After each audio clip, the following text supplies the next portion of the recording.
Bueno, vamos a ver Binah, Jochma y Keter. Porque además estuve borrando todas las indicaciones que tenía diciendo, no, pues esto no, aquello tampoco. Y borré la que sí era positiva, porque el lunes 29 voy mucho más adelante. Ah, no, aquí, No, pero sí jueves 25, aquí lo tengo. Vimos las distintas madres. Binah como la madre celestial completa, universal. Malhut como la tierra. Yesod en su aspecto de luna.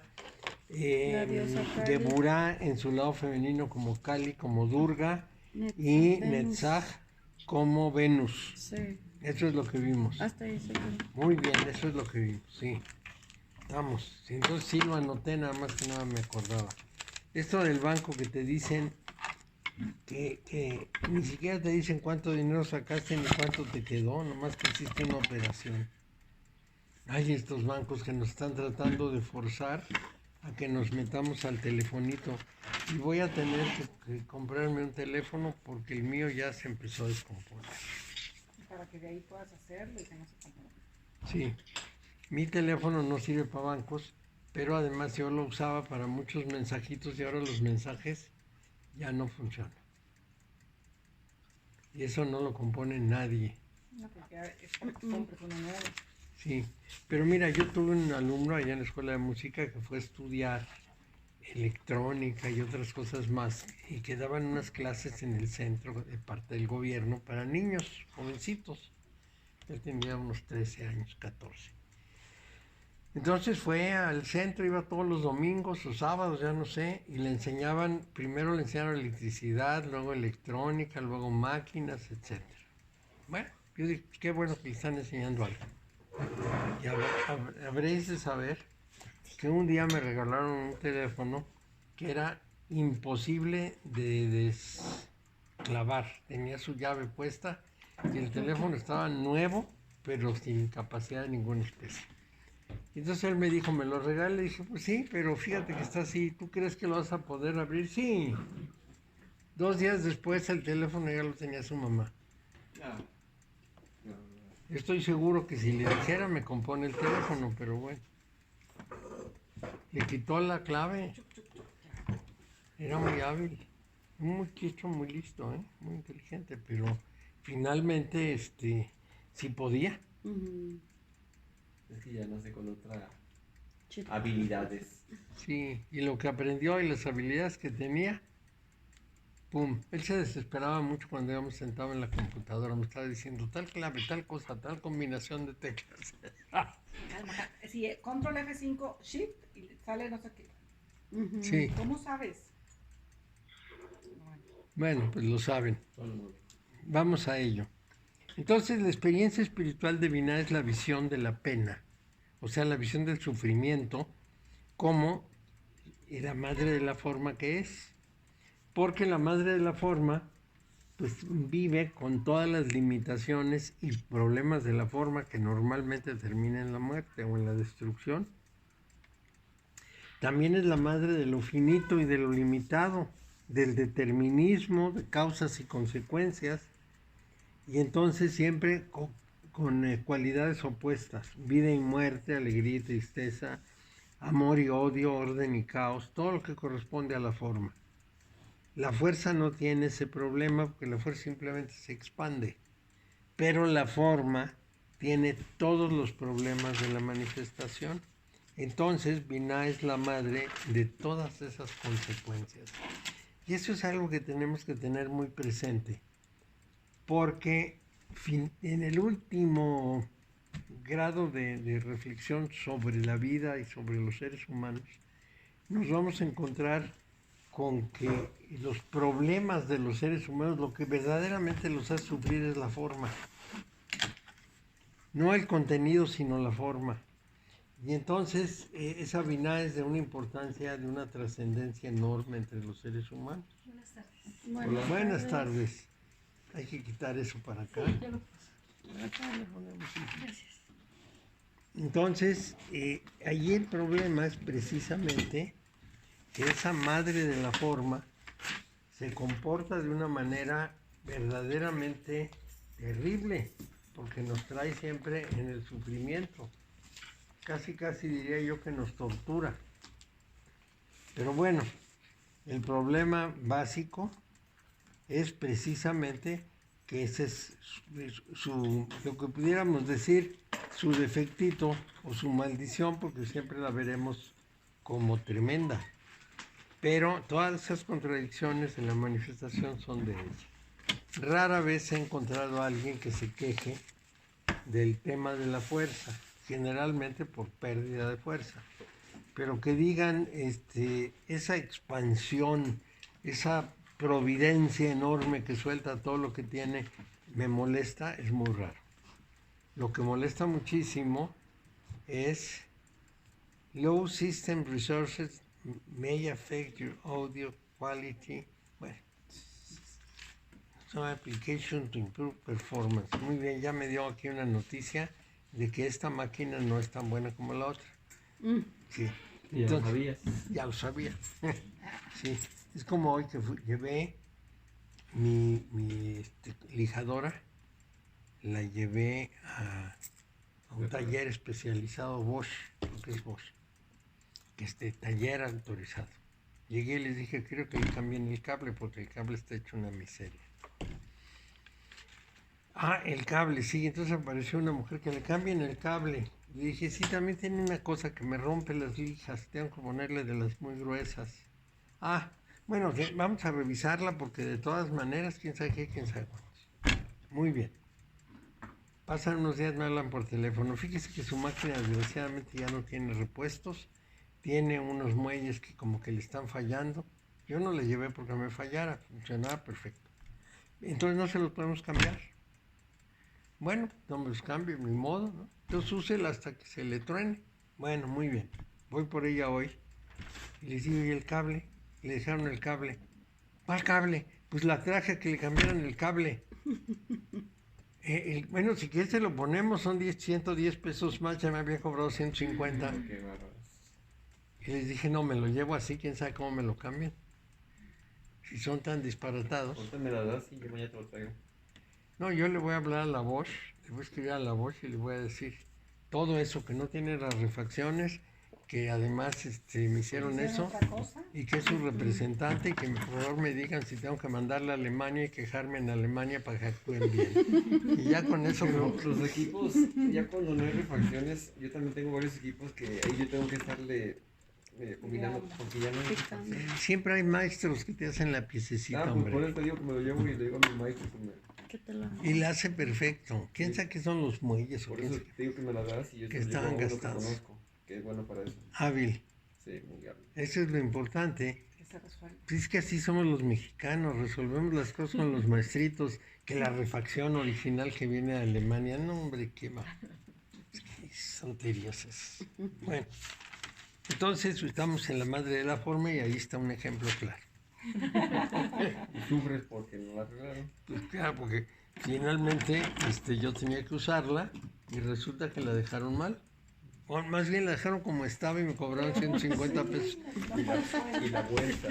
Fíjese que qué bueno que nos las dejó, le decimos que no sirve, nos debe 150 pesos. Y dice que yo ni pidí que la revisaran. Bueno, pero así es que esto. hay un problema muy grande, que la gente no escucha.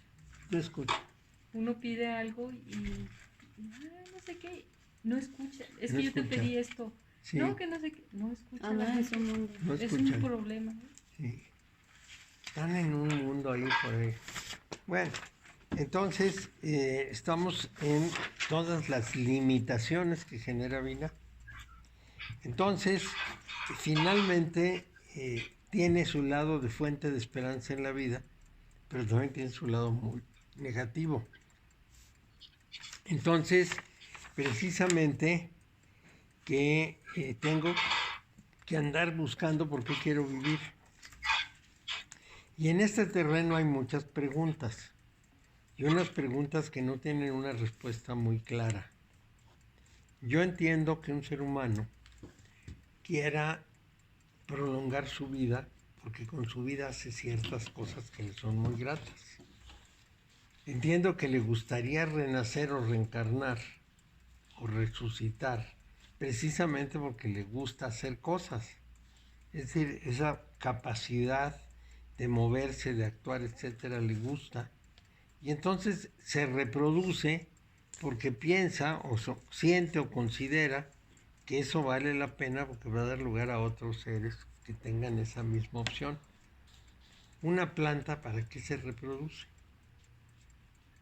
Vamos a decir un melón. Un melón crece, se llena de semillas, entonces nos lo comemos. Sembramos las semillas y salen más melones y nos lo comemos. Salen las ¿Y semillas. para qué quiere reproducirse? Para morir. Pues sí, o para nada, para estar ahí. No, Mario, para que nos lo comamos. pues sí, quiere reproducirse para que se reproduzca, para que sean muchos, porque ¿qué razón tendría de vivir así que le entusiasme estar presente y hacer cosas? Nada, está sembradito ahí, no se puede ni mover, no puede explorar el mundo, no solo nos lo comemos nosotros, se lo comen otros animales. Y bueno, pues casi le da a uno tentación de reconocer la frase bíblica que todo el paraíso es para el servicio del ser humano. Se come las plantas, se come los animales, los frutos. Entonces, la pregunta para mí es muy radical, porque yo entiendo muy bien en un ser humano, pero ¿qué aliciente tiene una planta para repetirse? ¿A dónde va? Y se repite. Y entonces veo ahí mi plantita que está en el fondo, que de pronto me pide agua, pues se pone así. Y yo me pregunto, ¿por qué quiere vivir? ¿Cuál es esa fuerza? Sí.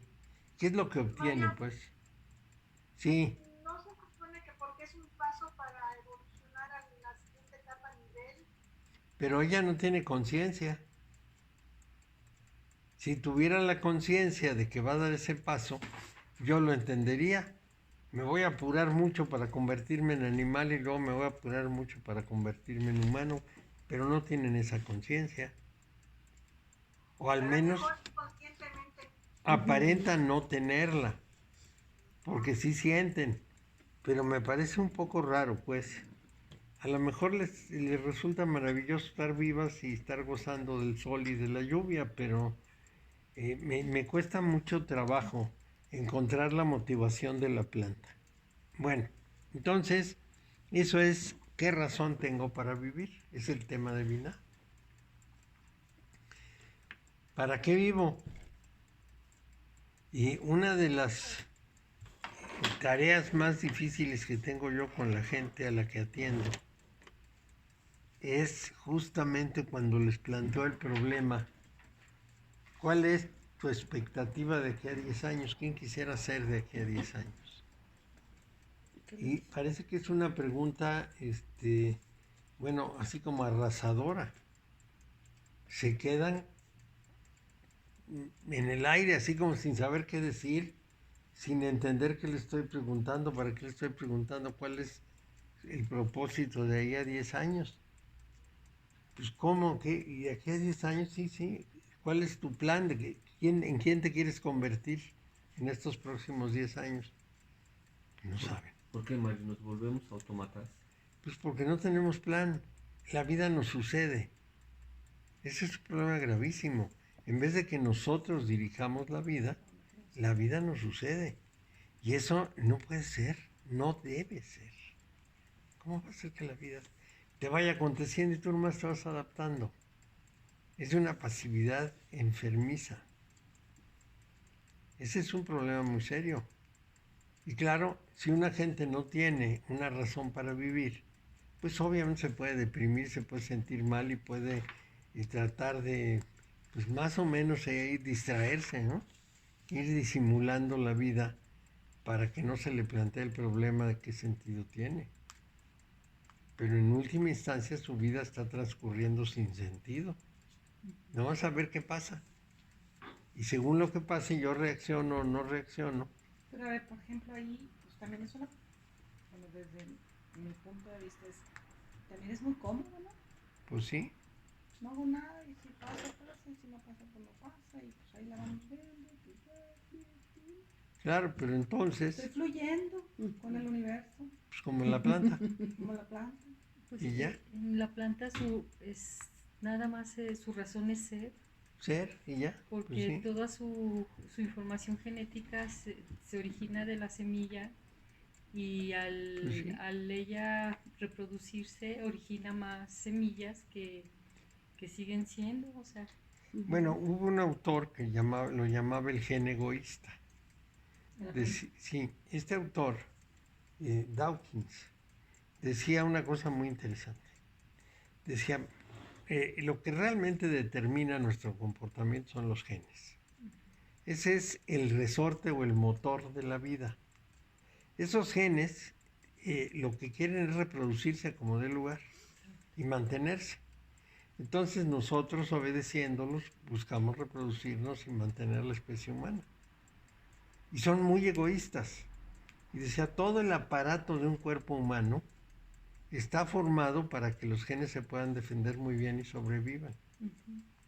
Entonces, esos primeros genes humanos, que no eran de humanos, sino de quién sabe qué, empezaron a tratar de mantenerse vivos y reproducirse lo más posible y defenderse lo mejor posible.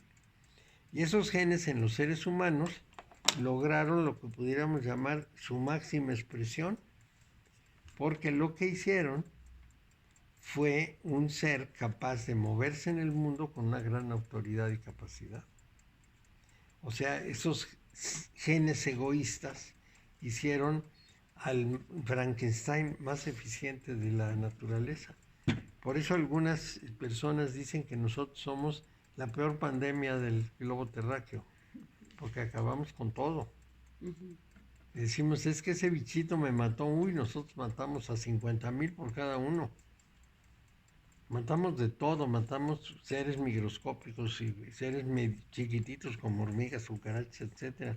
Matamos animales en cantidades enormes. En el mundo hay 50,000 millones de vacas que nos vamos a comer en unas semanas. Entonces somos muy depredadores. Bueno, este autor, que es un darwiniano, atribuía todo esto al gen egoísta. El gen quería sobrevivir, hizo un aparato muy grande que es nuestro cuerpo, no solo para sobrevivir, sino para imponerse sobre los demás y que no le hicieran ninguna contra. Y sobre esa línea, el resultado es que pues somos, vamos a decir, hijos del gen egoísta.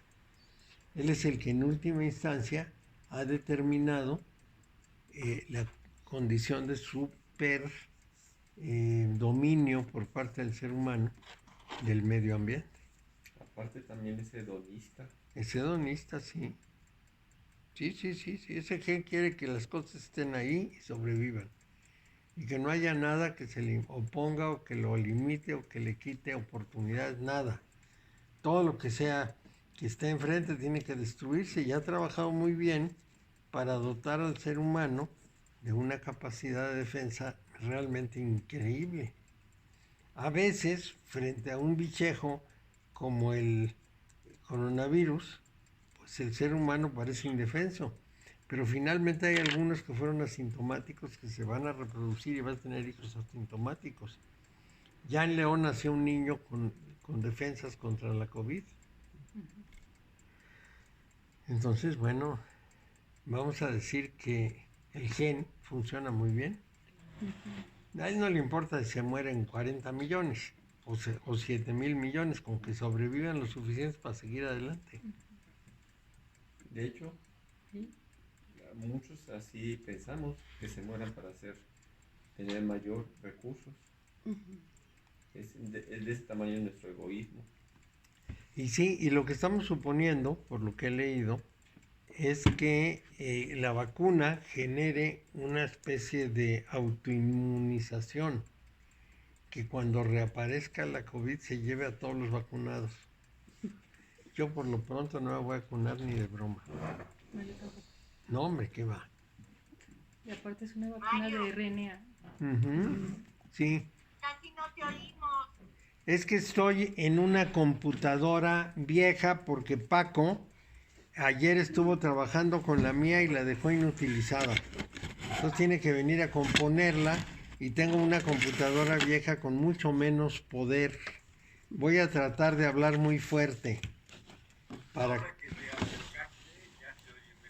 Sí, ya acerqué la computadora para que cuando menos el sonido mejore. Pero eso es obra de los informáticos. Ya saben que los informáticos en cuanto toman una máquina, la dejan para el arrastre. Entonces tomó la máquina y cuando la prendo dice no tiene sistema operativo. Quite todo lo que no tenga sistema operativo de añadidos para que funcione. Pues no tiene añadidos, entonces no funciona, está muerta.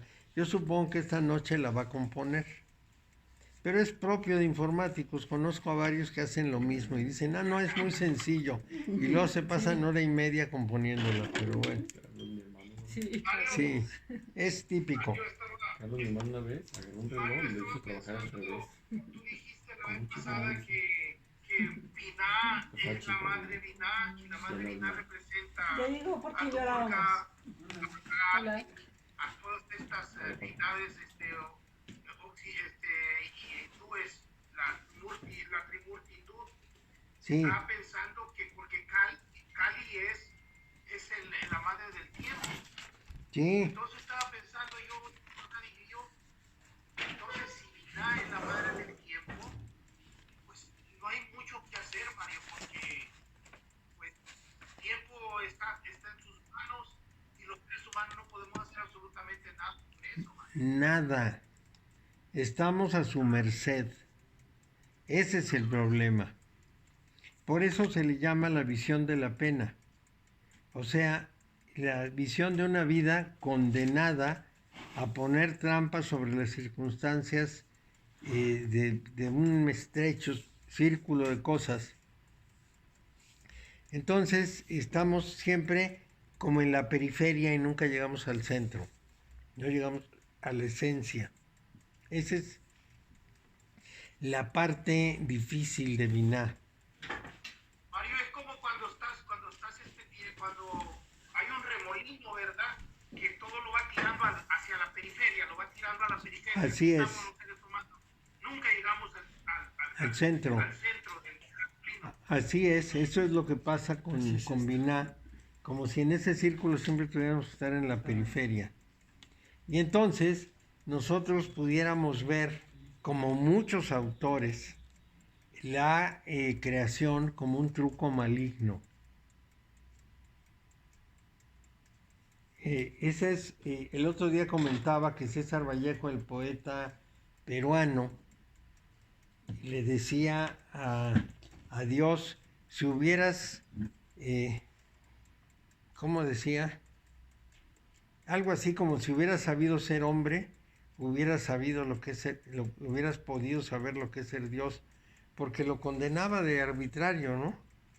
Había muerto su mamá y entonces él sentía horrible que se murió su mamá, y entonces habla horrible con Dios y le dice que no supo ser hombre y menos supo ser Dios o cosas así, y bueno.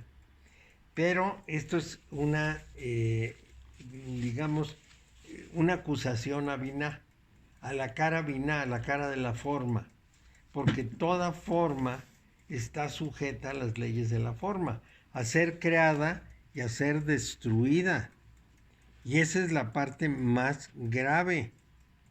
Entonces nosotros vemos como si se hubieran burlado de nosotros. Pues ¿cómo? Y me dan la vida y luego la vida me hace sufrir. Y eso cuesta trabajo de definirlo adecuadamente. Porque yo no sufro porque la vida sea terrible. Sufro porque espero que sea como a mí me dijeron o como a mí me gustaría. No me adapto. No acepto la vida como es, sino que la critico como es, pensando que debería cambiar para adaptarse a mis deseos. Que no se muera nadie, que nunca tenga yo una dificultad, que no haya enfermedades, que no haya otras causas de sufrimiento, que no existe el dolor moral y el dolor físico. En todo estoy con eso. Entonces, si uno ve, una gente se enferma de algo y entonces le pide a Dios que lo cure o que le alivie el problema. cuando debería pedírselo al cuerpo, porque es un asunto que va con el cuerpo. ¿Y qué tenía? Nada. Mario, ahora entiendo por qué. Cosas técnicas. Mario, Sí, solo los informáticos. Ahora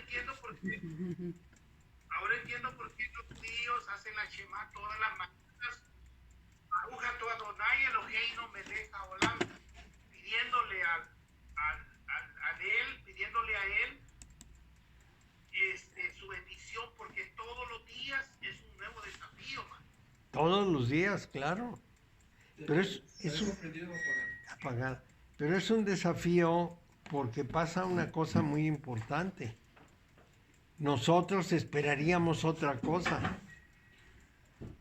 Mira, cuando un animal está enfermo, se tira y se queda quietecito. Sufre en silencio. Rara vez he oído a un animal quejarse de algo. Sufre en silencio y lo acepta. Nosotros no lo aceptamos. Cuando un animal es arrojado de una casa, sufre, pero se resigna y se va. Nosotros odiamos. En fin, ¿por qué? Porque fuimos enseñados a desear y a desear ciertas cosas a nuestra manera. A mí desde niño me enseñaron cómo debería ser el mundo y durante mucho tiempo pensé que algo andaba mal. Cuando me di cuenta que el que andaba mal era yo, porque no estaba adaptado al mundo, las cosas cambiaron radicalmente. En ese momento dije, pues así son las cosas. No tengo por qué sufrir porque pasen esas cosas. Porque alguien me ataque, porque me quiten lo que tenía, porque todas estas cosas nos hacen sufrir.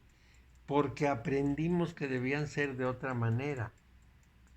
Y entonces nos aferramos a nuestro deseo. Y lo que contemplas en las personas con trastornos emocionales es ese trabajo enorme que tienen adentro, sufriendo profundamente porque no pueden lograr lo que creen que deben tener. Pero esa es una creencia sembrada por la educación. Y entonces, claro, sufrimos muchísimo. El primer fantasma que se tiene que quitar de un paciente es el fantasma de la expectativa. Porque eso es lo que más tortura. Suponer que las cosas deberían ser distintas o debieron ser distintas. Y que ciertas cosas tienen un significado que les damos nosotros desde origen. Es decir, que esos son los significados verdaderos. Vamos a pensar en un tema muy sencillo, la homosexualidad. Partimos de que no debería ser, de que eso está mal y de que tiene que corregirse y de que además, vamos a decir, desprestigia o devalúa a las personas. Ese es el punto de partida. Y entonces hay una cantidad de discusiones absolutamente inútiles, porque las cosas no son como uno quiere, son como son. Entonces, cuando yo era muy jovencito, tendría yo 15 años, estaba en primero de preparatoria, tenía una novia que era hija de una gringa y un mexicano. Entonces, y además muy inquieta en conocimientos y demás. Entonces, un día me prestó un libro sobre animales. No sé ni por qué me lo prestó, pero así como vida de los animales o características de los animales. Y en ese libro me enteré por primera vez en mi vida que una cantidad sorprendente de animales tiene en un cierto porcentaje conducta homosexual, es decir, vamos a decir que un porcentaje de esa población tiene mucha facilidad para una conducta homosexual. Unos de los animales más propensos a la homosexualidad son los leones, símbolo de la masculinidad y del poder, y resulta que son super gay los leones. Entonces, por eso esas melenotas. Sí, pues sí. No, sí, y además como las leonas son una lata porque les exigen mucho. Sí, porque Sí, porque el león, que es pues muy fiero, le pasa lo que normalmente a los machos, él intenta descargarse y se va, pero la leona no se lo permite, le pide más y más y más, entonces los leones se cansan y se van con otros leones. Háganme favor, los caracoles también, los caracoles son bisexuales. Entonces se encuentra un caracol con otro y se estimulan lanzándose unas flechitas negras que escupen y lastimándose el cuerpo, entonces se van estimulando. A veces se les pasa la mano y matan al otro caracol y todo se frustra. Pero sí, Todo en aras del amor. todo en aras del amor, entonces ese golpeteo los estimula. Y seguimos, y cuando encontramos lo mismo en los seres humanos, decimos eso está mal. No, no está mal, se trae en el cuerpo y nosotros podemos regularlo, canalizarlo como queramos, pero no podemos condenarlo. No podemos decir que es ajeno a la naturaleza. Entonces, esto es importante, es un caso, es un ejemplo de las necedades que hacemos los seres humanos. Entonces decimos que eso no tiene que suceder, que la gente se debe controlar y que deben cambiar. La iglesia dice que, bueno, si alguien es homosexual, no lo va a condenar, pero no debe hacer ninguna práctica porque esas cosas son horribles. Y finalmente lo único que logra es daño a seres humanos y frustración. Finalmente, un montón de seres humanos sufren por eso. Y todos los días tenemos asuntos de esos. Por ejemplo, en Facebook es muy común encontrar videos tratando de demostrar que algún actor, actriz o lo que sea es homosexual. ¿Para qué? A mí qué me interesa si Rock Hudson le gustaban los hombres, las mujeres o los perros, ¿me entiendes? Sin cuidado. O las quimeras, también es posible, ¿no? Pero a mí qué me importa. Pero eso llama mucho la atención porque significa la alteración de algo que es una creencia. Bueno, todo esto es justamente la contraparte de Binah. Es decir, toda la concepción de un ser humano de cómo deberían ser las cosas. Ese es lo que nos enemista con Binah. Le reclamamos, ¿por qué me voy a morir? ¿Por qué me voy a enfermar? ¿Por qué se rompen los vasos? ¿Por qué se descomponen las cosas? Porque todo el tiempo estamos así. Le reclamamos a la madre de la forma lo que no corresponde a este universo. Este universo es un universo hecho en la forma para que ocurra como está ocurriendo. Y no hay de otra. No está para satisfacernos. Ocurren las cosas como tienen que ocurrir. Y esto es algo que deberíamos comprender desde un principio. Pero bueno, echemos esto hacia el costal de Binah y sigamos adelante. Entonces, podemos pensar que es todo un truco maligno, con un demonio maligno que es el que genera todos esos errores, que es una broma vacía, que es una broma enferma, una prisión sin alegría, y la única salida es la muerte. Si tenemos, por ejemplo, en cuenta a ese personaje de una película que yo vi, que ni siquiera sé cómo se llama, pero que sale de la tumba y hace travesuras, y es como un payaso, lo único que tenemos es esa protesta contra Binah. Porque el payaso está ahí para protestar y para decir cosas terribles porque está muy frustrado. Y eso es el punto clave de las descomposiciones de la cabeza. Ese contraste entre la realidad y nuestra formación. Bueno, entonces, Siddhartha Gautama, el Buda, el iluminado, justamente se enfocó en el problema del sufrimiento. Digamos que su dedicación fue descubrir por qué las personas sufrían. Él consideró que era el apego lo que hacía sufrir todo. Y hablaba del problema de la enfermedad, de la vejez, de la muerte, de la pérdida de personas, de la separación. Hacía una lista de problemas que al ser humano lo trastornaban mucho. Y sobre esa lista decía todo esto es resultado del apego.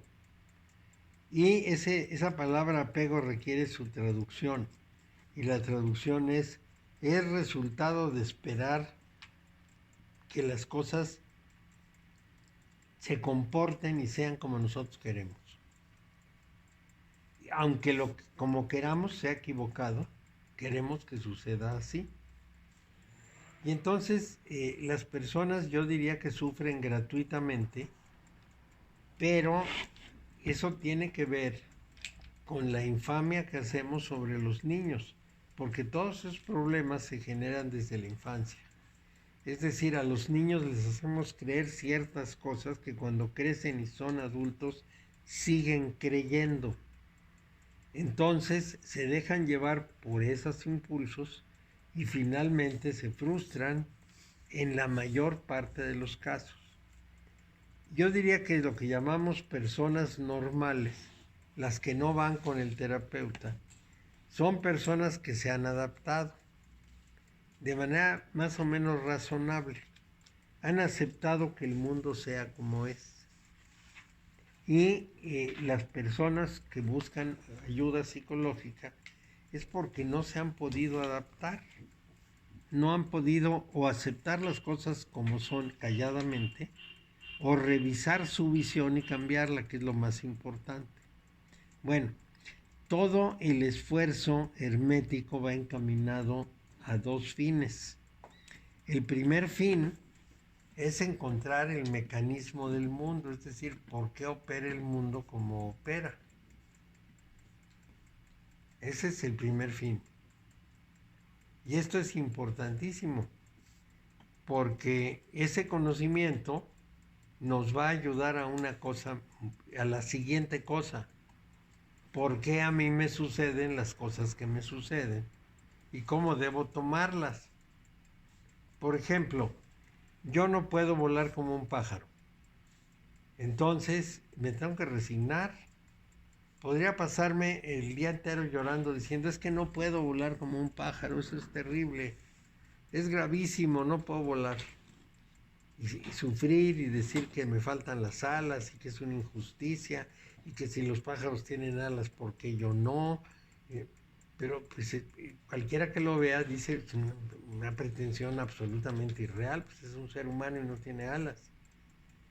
Pero es el equivalente. ¿Por qué yo no tengo oportunidades y otros tienen? Pues porque se dan las circunstancias. A veces porque las circunstancias son así, a veces porque la persona no tiene la iniciativa de otras, a veces por pura suerte. Cuando yo entré a la prepa, hace muchísimos años, piensa en 1954, cuando entré a la prepa, había unas colas enormes para inscribirse, enormes. Entonces, un día antes, Perdón, ¿qué edad tenía, maestro? de 15 años, entonces fui a la preparatoria a ver cómo estaban las cosas. Dije, bueno, voy a ir a ver cómo es el lugar, dónde van a inscribir para formarme bien y todo. Llegué y me encontré un amigo de la secundaria que me dijo, hola, ¿cómo estás? Pues muy bien, iba con su hermano. Y me dice, fíjate que mi hermano conoce a un maestro de aquí, me van a inscribir, pero vente con nosotros. Yo no te aseguro que te vayan a inscribir ni nada, porque es un favor a mi hermano.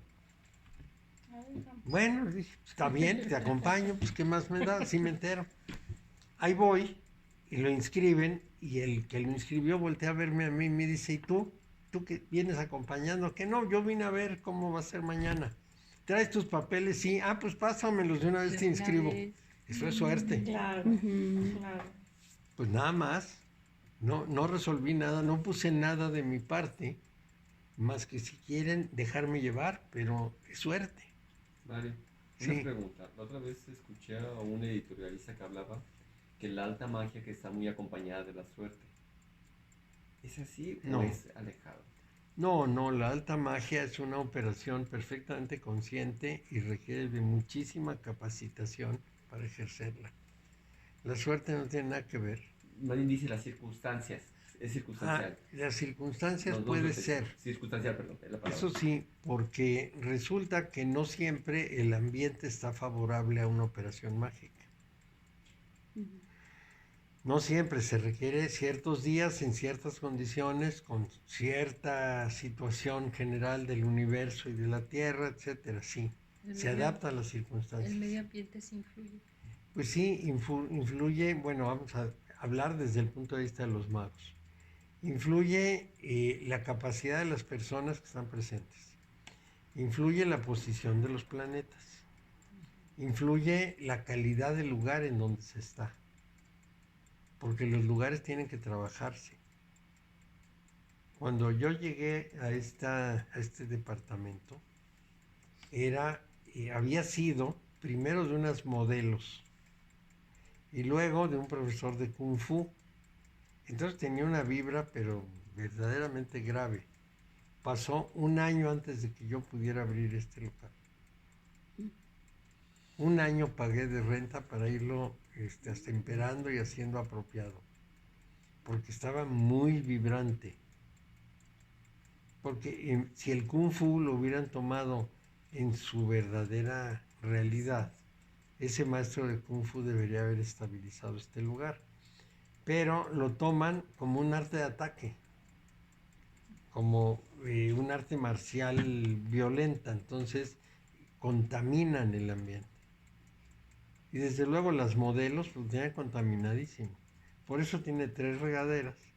Y donde puse el taller tenía unos espejos enormes con focos por todos lados para que pudieran maquillarse y quién sabe qué más cosas, ¿no? Entonces, bueno, pues era un lugar muy contaminado. Hay que cambiar las circunstancias, si no, no se puede. ¿Y venía y la limpiaba? ¿O por qué? Sí, estaba yo trabajando aquí, pero trabajaba yo solo para que se fuera limpiando el lugar de todas esas malas vibras e irlas expulsando. Poco a poco, sacarlas por todos lados, que fueran apareciendo. No era nada fácil.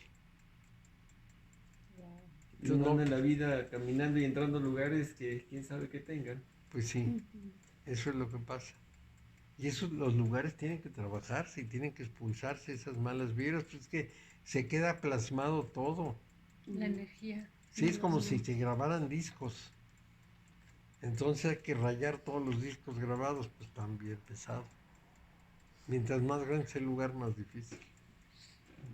Mario, Sí. una pregunta, ¿cuál sería la mejor manera de limpiar un lugar o a un lugar nuevo donde llegas? Mira, para fines prácticos, con una campana de cristal. Campana de cristal. Sí, que tenga un sonido nítido. Desde el fondo del lugar vas tocando la campana y vas recorriendo todo y vas echando fuera con ese sonido la mayor parte de las malas vibraciones. Es muy eficiente. ¿Y se hace en una hora en específico? No, nada. ¿Cuánto tiempo? Cuando llegues, nada más un recorrido completo. Yo utilizaba una campana Swarovski, que es de un cristal que suena muy nítido. Son bastante caras. Alguien me la pidió prestada y se perdió para siempre. Pero funcionan muy bien. Y tú a todos les dices que sí, Mario. O que te pidamos, Oye, nos ¿y dices dónde que sí. ¿Dónde consigues una campana de Pues cristal? compras ahí en Liverpool.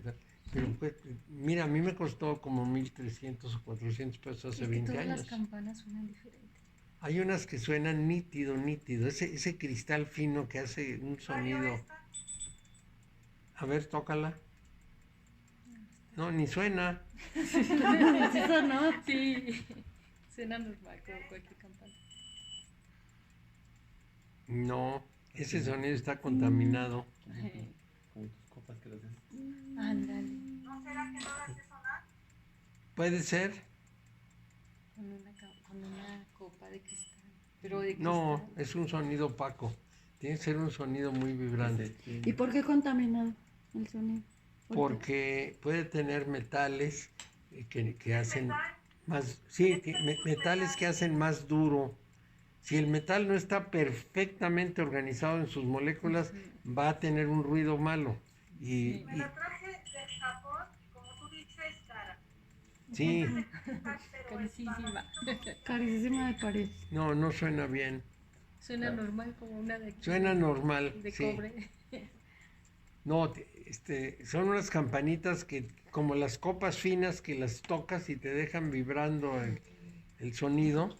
A ver, aquí les hago el sonido. ¿Puedes sustituir la campana con la copa? Sí. ¿Con la qué? Con la copa de Con cristal. la copa. Sí, claro que sí, pero imagínate ir tocando la copa por todos lados, la acabas rompiendo.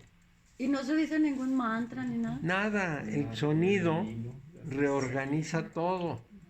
El sonido, igual que la vista, igual que los otros sentidos, el sonido es una onda y es una onda que uniforma a su manera de vibrar todo lo que está alrededor.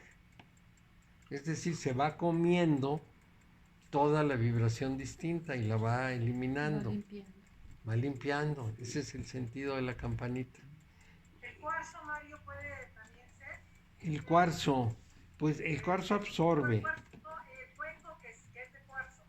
El cuenco sí, porque tiene un sonido muy puro. El cuarzo en sí absorbe y la campana empuja. También el incienso ayuda. El incienso es muy útil, por eso se pone incienso, para expulsar las malas vibras. Entonces hay varias cosas, pero en fin, estábamos hablando de la madre Binah. Bueno, Ese era me quedó nuestro- entre el primer fin y el segundo fin. Del concepto hermético. Para- ¿Por qué me suceden a mí las cosas Ey. que me suceden? y cómo tomarlas. En el hermetismo. Sí.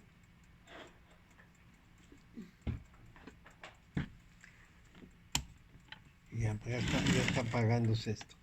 Bueno, entonces el tema de Binah es precisamente que podemos ver el mundo como una horrible trampa en la que estamos agarrados.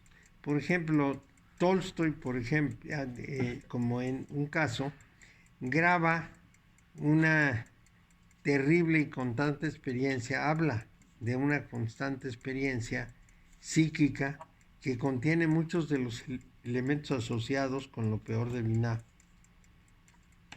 Y lo llevó, decía, al mismísimo borde del suicidio. Pero eso es por cómo lo vive. Por ejemplo, cuando una persona se ha suicidado porque su equipo de fútbol fracasa, hay que preguntarse dónde está el error de la persona, no del equipo de fútbol. ¿Por qué la persona asocia su bienestar y su vida a que triunfe un equipo que ni siquiera es él, de él, que ni siquiera lo conocen? Para el equipo no representa nada, el equipo es un negocio y sin embargo el fracaso del equipo lo lleva al suicidio. No puede resistir que el equipo sea derrotado. Entonces uno se extraña y claro, lo lleva hasta el suicidio. ¡Qué tragedia, qué terrible, qué circunstancias espantosas que lo llevan al suicidio! No, las circunstancias no son las espantosas, lo espantoso es su contenido mental. Está equivocado, está profundamente equivocado. No debería asociarse de esa manera con nada externo en primer lugar, menos todavía con un negocio. Es como si yo me suicidara porque quiebre Slim, pues a mí qué me importa, si quiebra que quiebre. Yo veo que en las competencias, por ejemplo, en el caso de los deportes, hay una pasión increíble. ¿Y por qué no hay la misma pasión por la bolsa? Pues porque no le entienden. Si le entendieran, a lo mejor también se suicidarían cuando caen en unas acciones. Pero la razón es que no comprenden el mecanismo, por qué las cosas suceden como suceden. Bueno, entonces la ilusión de Binah es la muerte. Esa es la ilusión, es esa donde lleva toda vida y toda forma, al fin de la forma. O sea, la ilusión es la muerte. Entonces, la visión de Binah puede ser muy apremiante, pero esto es solo una cara, una media verdad. Y la finitud que revela es una ilusión. Es nuestra propia finitud personal. nos compromete a nosotros. No es un compromiso con algo de fuera. Es un compromiso interno, es una condición interna. No es Binah. Y precisamente el clifot de Binah es el fatalismo. Ese fatalismo es la creencia de que estamos aprisionados en la causalidad mecánica de la forma y de que somos incapaces de cambiar, y aun si cambiáramos no serviría de nada, porque se va a ir aquello que nosotros valoramos como máximo. Y la pregunta siempre es: ¿y por qué lo valoras así? Vamos a pensar. Valoramos la vida como el non plus ultra. Pero estamos hablando de la vida material, la vida física, porque la vida emocional o la vida espiritual ni la valoramos. Nomás hay que preguntarse cuánto le dedica una persona a la vida espiritual en su vida para saber que no la valora, pero para nada. ¿Cuánto le dedica a su vida material? Bueno, pues todo el día. Entonces, claro, la pérdida de la vida material significa una tragedia, pero por definición, la vida material es mortal y es limitada. Y por definición, la vida espiritual es inmortal y es totalmente abierta. Entonces, ¿por qué el individuo se dedica a la vida material? Bueno, pues primero porque se aprendió, y luego porque no hay que hacer esfuerzo. La vida material da sus ventajas, vamos a decir, sus hermosuras, las proporciona sin tener que hacer mucho esfuerzo. La comida, la bebida, las diversiones, los placeres, todos esos son como gratuitos. Y entonces nos encantan. La vida espiritual, para empezar a dar frutos, requiere esfuerzos, requiere trabajo, requiere rupturas. Y eso la mayor parte de la gente no está dispuesta a hacerlo. Por eso el clipot de Binah es el fatalismo. Estamos encarcelados en una causalidad que nos arroja a miles de cosas que no nos gustaría. Por ejemplo, a César Vallejo se le muere la mamá, que es su adoración, y entonces una vez muerta la mamá ya cree que no puede vivir. No se le ocurre que todo el mundo se muere y que ni modo, alguna vez se van a morir los papás. Entonces, buscaríamos ser felices, construir y crear, tratar de hacer muchas cosas, pero todo eso nos puede llevar inexorablemente a la tristeza. ¿Por qué? Porque si hay algo que me divierte mucho y lo dejo de hacer, pues ya no me divierto tanto, y los niños hacen unos berrinches horribles cuando los saca uno de esas cosas.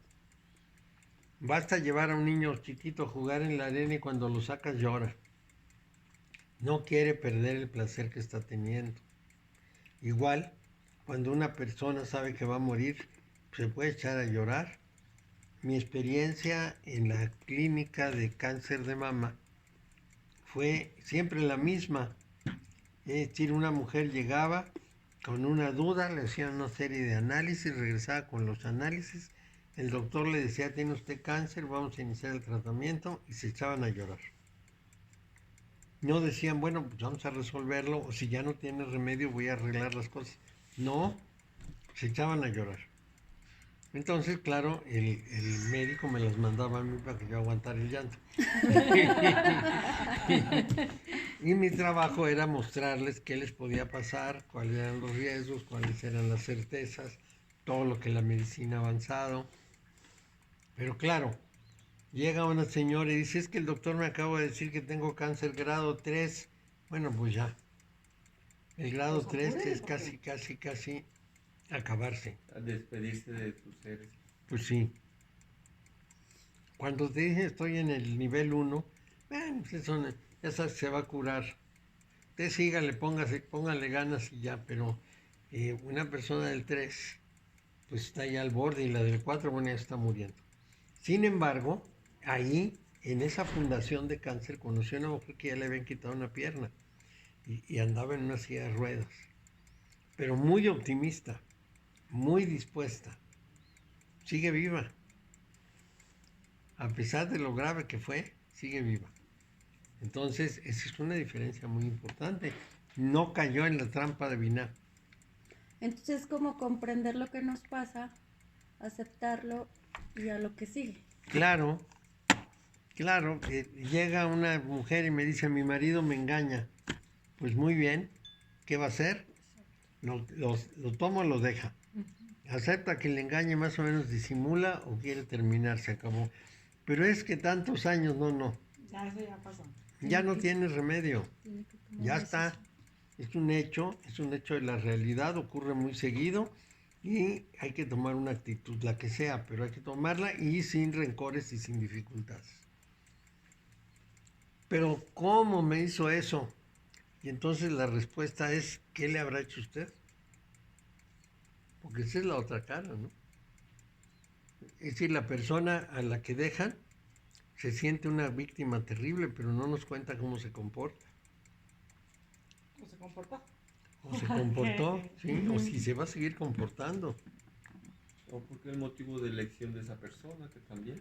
Mira, Elizabeth Taylor se casó 8 veces, siempre con la ilusión de que ahora sí iba a encontrar a la pareja ideal. No, si la pareja no ideal era ella. El problema era ella, no ellos. Ujú. Porque repetía. Pues 8 veces ya es mucho. Y 4 veces con Richard Burton. Sí, y no funcionaba. ¿Y por qué no funcionaba? Pues porque tenía un carácter de los diablos. Así no se puede. Entonces eso no va a funcionar. También puede suceder que una persona cambie con el tiempo, ya no sea la misma persona, tiene otros intereses, tiene otra vida, y se acaban. Las cosas se acaban. Y se acaban las empresas, y se acaban los empeños y los gobiernos y las prosperidades nacionales. Los países se mueren. Hay países de una gran prosperidad durante un tiempo y luego como que se van eclipsando y se acabaron. Bueno, Roma se acabó, El Imperio Romano. Grecia se acabó y Estados Unidos se va a acabar, tarde o temprano. Entonces, Mario, sí, Mario, sí, una pregunta. Tú acabas de decir que habría que preguntarse qué fue lo que hice yo o qué hice mal yo. sí, ¿cuál es mi parte? Pero me recordé del caso, lo que mencionabas antes del suicidio. Si no queda una secuela de duelo en los familiares o quienes estaban cerca de que se suicidó, hombre o mujer, que diga, ¿será porque yo no hice algo o será porque yo hice algo? Como queda una culpa. Sí queda, y sí queda por una razón, porque nosotros tenemos una manera algo mecánica de ver el problema. En realidad, la sociedad hizo algo y la familia en general hizo algo, es decir, es un problema en que la educación es decisiva. Cuando una gente entra en estados depresivos profundos es que hay un problema familiar. Siempre. ¿Qué es lo que te relata una persona que viene con una especie de ansiedad tremenda? Un papá borracho, un papá indiferente, una madre sumisa, una madre supercontroladora y dominante. Siempre hay un factor que generó el desastre. Y ese es el problema, que sí hay una serie de causas que van empujando la situación. Y en el caso del suicidio, pues es que una persona desde muy temprano en su vida como que estuvo sujeta a una cantidad de información que no era la conveniente para organizar de manera adecuada su vida. Les doy un caso típico. Las personas que se suicidaron por la quiebra de la bolsa de Nueva York en el año 29. ¿Cuál es la tragedia? La persona no perdió nada de sí misma. Lo que perdió fue la riqueza, pero seguía estando ahí, seguía teniendo su experiencia y seguían teniendo su capacidad y seguían teniendo amigos y seguían teniendo un mundo, pero no resistían la pérdida. La pregunta es, ¿por qué su vida dependía de poseer? Hay un error de fondo. A veces el suicidio es porque alguien los abandona. ¿Por qué la dependencia? Porque fracasaron en la escuela y su futuro está incierto, como los muchachitos de Japón. Es lo que iba a comentar. Ellos, esa parte, pero la otra parte, el orgullo. Los que se suicidan, el harakiri famoso. Por el orgullo, sí. Porque por ya no sentirse pertenecientes a una grey, entonces ya no tengo motivación para Sí. vivir. O fallé, por ejemplo, el cocinero que te da un pescado que te mata, no le quitó la parte del veneno y El entonces te muere el cliente y se suicida el cocinero. Y te preguntas, ¿esta idea del honor es más importante el honor que la vida, por ejemplo? ¿Cómo es que hacen sus juicios? Entonces todo eso tiene corrección, pero hay que abordarlo a tiempo. Pero sí ese plan de pensamiento que está impuesto y por generaciones y que marca como si fuera un sello ¿Sí? marcado en la piel. ¿Sí? María, tengo una pregunta. Las dependencias, ya sean a drogas o alcohol o lo que sea, también se puede considerar un tipo de suicidio. Claro, porque no puede liberarse de algo que le pesa mucho, pero no tiene el control suficiente. Él Porque sabe que le va a hacer daño y de todos modos sigue. sí, no solo eso, no tiene la fuerza de voluntad, no tiene la entereza de resistirlo, y la razón puede ser que su cuerpo mismo se lo exija. Es decir, un alcohólico, por ejemplo, se acostumbra al alcohol y las células se lo piden. Lo mismo que un drogadicto. Entonces sufre mucho cuando suelta la droga. Pero la pregunta primera es ¿por qué se metió así en la droga? ¿Cuál es la razón de fondo? ¿Cuál es el factor que hizo esa debilidad en la persona? Igual que un suicida. Igual. Y entonces todos tenemos que pasar por el juicio. Cuando vemos a nuestros hijos nos preguntamos, bueno, pero ¿qué hizo esto? Bueno, hizo eso porque en su educación en algún punto no proporcioné lo adecuado. Así es de sencillo, ¿no? Algo no hice como padre que determinó que mi hijo reaccionara de una manera completamente fuera de lugar. Y entonces dices, pues, ¿qué no hice o qué hice o cómo sucedió? Y a veces son cosas tan pequeñitas como no se pueden imaginar. Pero si un hijo se estremece por cosas pequeñitas, es que yo le enseñé a prestarle atención a las cosas pequeñitas. Eso es importante. Muy, muy importante. Por ejemplo, un hijo mío se ofendió terriblemente conmigo porque un día llegó y me dijo, mi coche ya no sirve y necesito comprar otro. Entonces yo le dije, pues me parece bien. ¿Vienes a pedirme dinero? Sí. Muy bien, ¿cuánto vale tu coche? Me dijo 25,000 pesos. Te doy otros 25, cómprate uno de 50. Ay, no, él quería uno de 90. Entonces se enojó mucho. Pero ese es su problema. Sí, si yo le di un tanto igual para que él se comprara un coche mejor El doble. y siguiera luchando, no, él ya quería la Sí, solución. porque ya tenía una ganancia Pues sí. y ya lo quería la solución a un problema en razón de su pensamiento, no de la solución del problema. Pero él lo que decía, pues que mi papá me compre un coche muy bonito Claro, porque yo ¿por quiero qué lucirme no? con el coche bonito. Claro. Y hubiera sido muy mala educación de mi parte, porque tienen que ganárselo. Oye, Mario, una pregunta que tiene que ver también con este tipo de frustraciones. Sí, Que los padres que de repente se sienten frustrados porque los hijos no cumplieron con las expectativas que ellos tenían de lo que iba a hacer. pues es el problema creer que los hijos son la Extensión. continuación de uno. En vez de dejarlos independientes y echarlos a volar, queremos encaminarlos como se nos pegue la gana. Pero me ibas a preguntar algo, Héctor.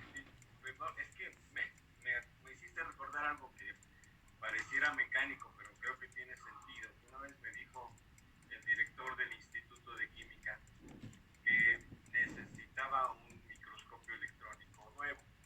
Sí. Perdón, un equipo de resonancia magnética nuclear nuevo, Mm. que costaba $500,000. Sí. Y entonces dijo, mira, yo necesito conseguir $250,000.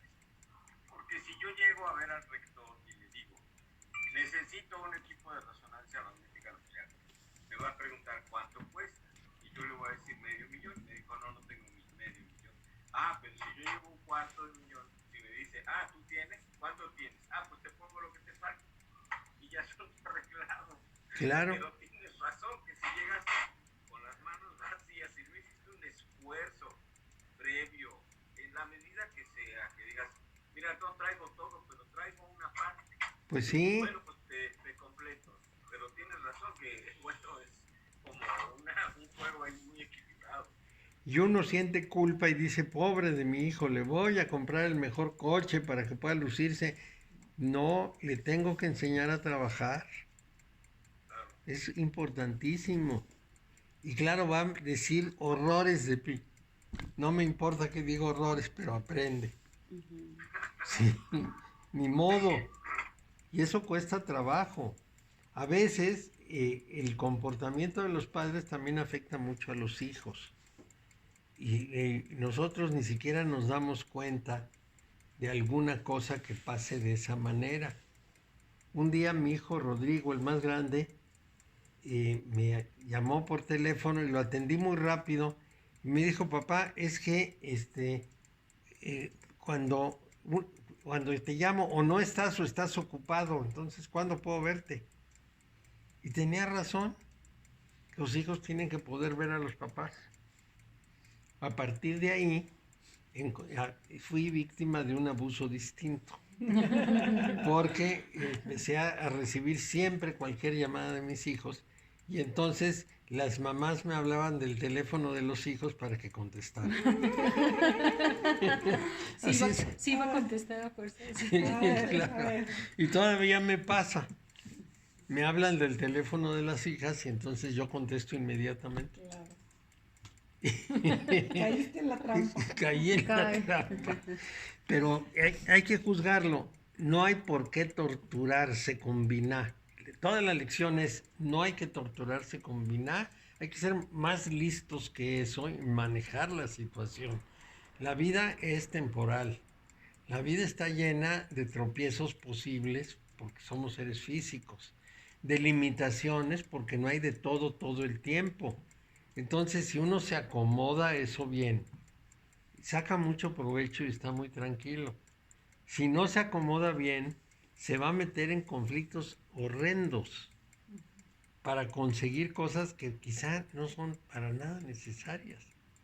Mi hijo, para ir a la escuela, no necesitaba en aquel tiempo un coche de 90,000 pesos, que era mucho dinero. Necesitaba un coche Que funcionara. pues, que funcionara bien. Ya el suyo ya no servía, está bien, pues cómprate uno ya usadito de 50,000. Pero No. competimos con la sociedad. Pues sí. ¿Cómo iba a ir a la escuela con un coche viejecito? Es inútil. Vamos a decir, ¿qué pasó ahí? Bueno, pues algo sucedió que se hizo de esa manera, pero finalmente el que sufre es el que se equivoca. Si yo no me equivoco con Binah y si voy bien, no voy a sufrir. Y en ese sentido el Buda no tendría razón, más que a medias, pues no tengo que apegarme, pero además pues puedo estar muy contento en la vida, no necesariamente toda la vida es de sufrimiento, porque el sufrimiento no se justifica. Que me voy a hacer viejo, pues claro, pero ya viví de joven. Que me voy a morir, pues sí, pero ya viví. Que me voy a enfermar, sí, pero la mayor parte del tiempo estoy sano. Entonces, ¿dónde está el sufrimiento? Así es que el desapego, efectivamente, pues sí, me desapego de las cosas y digo, ni modo, pues la vida tengo que renunciar a ella, etcétera, etcétera, pero pudiera no sufrirlo. Ese desapego pudiera no ser sufrido, sino comprensivo. Comprendo que no tiene valor lo que yo estoy pretendiendo y entonces se disuelve el problema. Esa es la parte importante. Vamos a decir, mi coche tiene 4 chocadas terribles. Entonces mucha gente me dice, ¿por qué no lo manda a reparar? ¿Por qué no le sacan el golpe? Y yo le digo, porque apenas le saco el golpe, le doy otro. No tiene caso. Así es. Que se quede como está. Le acabo de mandar poner una defensa nueva y me eché para atrás y me pegó con quién sabe qué, se torció. Como estaba la otra, pues sí. Ya. ¿Qué me importa? Claro. Claro. Pero aparte ya trascendiste esas situaciones Pues sí. patéticas. Sí. Y bueno, pues En otra época a lo mejor sí le importaba. pero lo importante es que otras personas sufren por mí.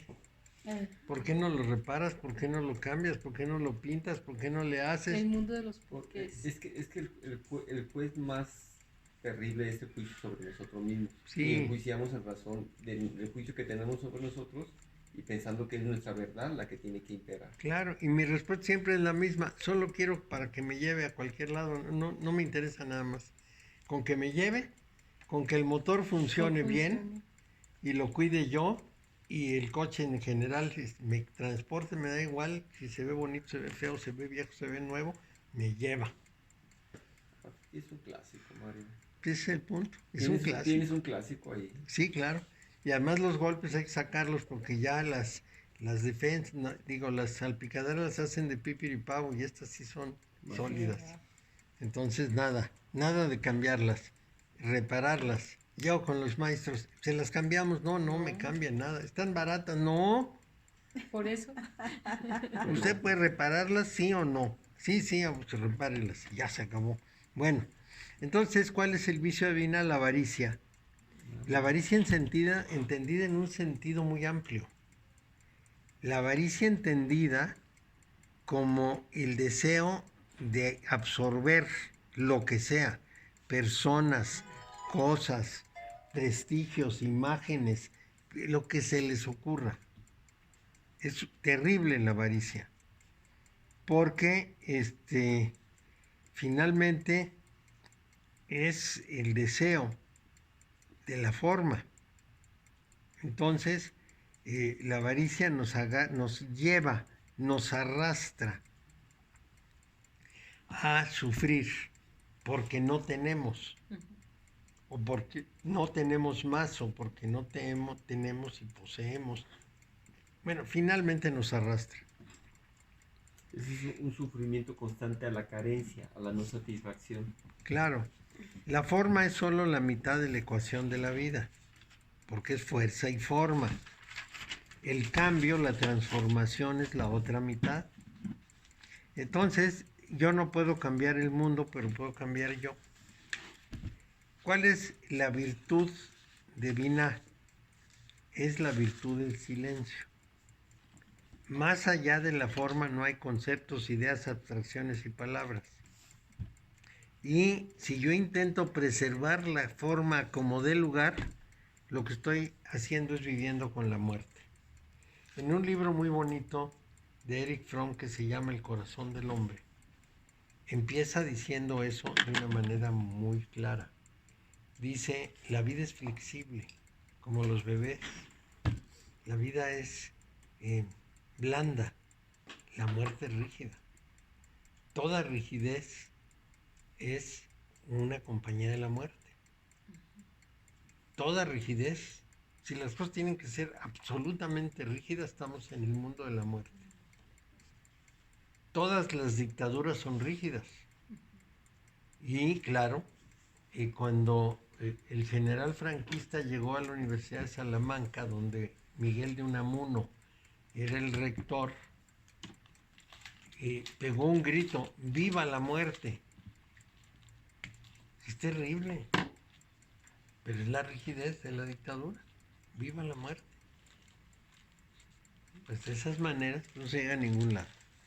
Pero, bueno, esto cada quien lo sufre en su persona de alguna manera.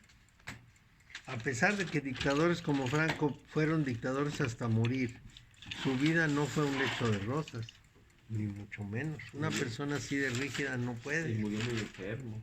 Y no solo eso, sino que a todo lo largo de su dictadura tenía que estar haciendo una cantidad de cosas porque su rigidez le obligaba a estar vigilando de todo y a estar poniendo orden por todos lados y estar metiéndose por aquí y por allá. No creo que estuviera en paz. Bueno, entonces aquí dejamos, habiendo tratado Binah y sus consecuencias, y en la próxima sesión entramos a Jokma, que es muy interesante. Gracias. Es muy interesante y nos va a gratificar mucho ver la otra cara. Jokma también. Para que nos adelantes, ¿qué onda? ¿Cómo? Bueno, Jokma es lo que nosotros llamamos el bien y su vicio es el mal. La ilusión de Jokma es la independencia. Nos hace creer que podemos hacer cualquier cosa y no es cierto. Y el clipot de Jokma es la arbitrariedad. ¿Por qué? Autosuficiencia, man. Autosuficiencia. Porque tiene la fuerza para hacer lo que se le pegue la gana y entonces es arbitrario. Autosuficiente, Mario. Es autosuficiente en cierta medida, porque tiene toda la fuerza, pero carece de la forma, entonces la fuerza se le dispersa. Si la fuerza no toma forma, se dispersa. Vamos a decir que si tú quemas gasolina al aire libre, no sirve de nada. Si quemas gasolina en el auto se mueve, pero si la quemas nomás por quemarla, pues no pasa nada, nomás hay un incendio y calor. Necesitas algo que haga cohesión, vea, que Claro, reúna. que la canalice, que le dé forma. Hoy estamos a 25, la próxima clase debe ser el día 1, Sí, el 1, exacto, el 1. el 1 de abril. Bueno, está bien, para no recordar a Porfirio Díaz el 2 de ¿Y abril. si va a dar? Porque es Sí, Santa, no importa. es Semana Santa, ahí me tienen sin cuidado. Si ustedes vienen, ya me encuentran aquí. Ok. Nosotros decimos en El Salvador Semana Santa. Mire, han de saber que yo me formé de niño y adolescente en un negocio que trabajaba 364 y un cuarto de días cada año. El único día de descanso era el 1 de mayo. Y ese porque era obligado. Era obligado. Ese día nos íbamos todos de excursión juntos en vez de separarnos. Pero los 364 días y un cuarto eran de trabajo. Yo ahora tengo ventaja porque de pronto tengo 2 o 3 días al año de descanso, ya es mucho, triplico la vieja costumbre. Sí, algo es algo. Entonces nos vemos la próxima. Muchas gracias. Que les vaya muy bien. No. Disculpa, ¿cobraste la cosa, no? Sí, ya, muchas gracias. Muchas gracias. ¿Me ven muy rojo? Sí. Que es muy raro Pero ¿Trae porque... alergia, por eso se está rascando? Ok. No, es que al reloj le mandé cambiar el pulso Ajá. y aquí, en la villita, tenía un Muere. piquito que se me encajaba y me dejó hasta huella. Ya se quitó. Todavía tengo un pedacito aquí, pero se me Como encajaba. una rebaba. Como una rebaba. Entonces dije yo, pues, ¿qué es esto? ¿Por qué me molesta tanto? Lo saqué y me encontré que tenía la rebaba y ya con la uña se lo quité.